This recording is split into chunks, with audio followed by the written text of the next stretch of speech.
On a typical day, air traffic controllers in the United States will handle 44,000 flights based on FAA numbers.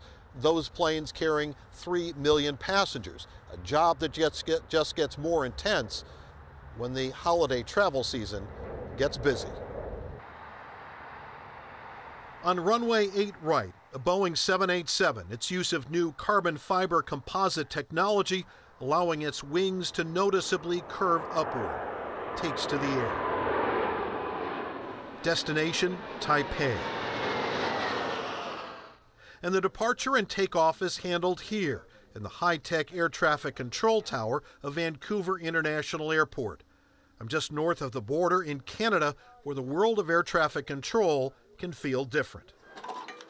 Whether it's on the news or in movies, you've probably seen these before. They're called flight strips, and they're typically computer printouts of individual flights that air traffic controllers can then manually move around to help manage those flights.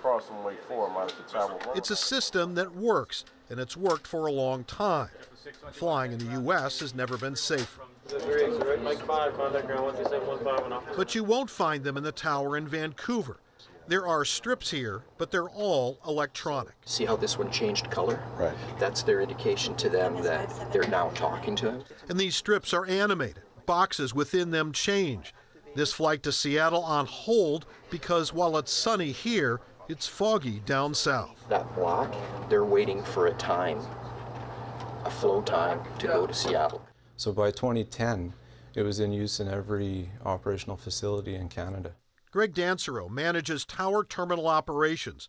For Canada, he says, it's a big change from the way they used to do it. I think the big benefit for us ultimately comes down to safety. The reduction of the possibility of human error from manually listening to and recording data to using an operational technical system to do that and eliminate that human error. So that same electronic flight strip that appears on the screens in front of these air traffic controllers in Vancouver will also show up at other air traffic control facilities across Canada. But Canada's air traffic control system is different in another way. Unlike the FAA, it is not run by the government. It is a private, not-for-profit corporation that makes its money largely from fees charged to the airlines. It was once part of the government, but went private 23 years ago.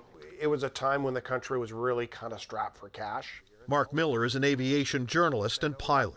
Privatizing the air traffic control system seemed to make sense. It generated cash, and it offered an opportunity to make the system more efficient. Our NavCan Suite Tower Solutions. This country's private air traffic control monopoly has a name, Nav Canada. And the technology it's developed is now sold to other countries. Its air traffic management system recently installed at London's massive Heathrow Airport.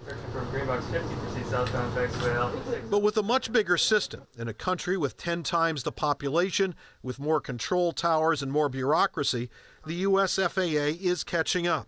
Welcome to Next Gen Flight 101. The U.S. technological makeover has been rolling out in stages for years. It also has a name, Next Gen. Electronic strips are being used in a limited number of towers, including Phoenix, but that technology won't make it to SeaTac until 2025. Now, there are a number of different technologies that are used throughout air traffic control in both countries. This is just an example. But coming up on King 5 News at 7 o'clock, we'll look at another technology where the U.S. is ahead of Canada. You'll find out, at least from one pilot, where he'd rather fly. Live at SeaTac Airport, Glenn Farley, King 5 News. Glenn,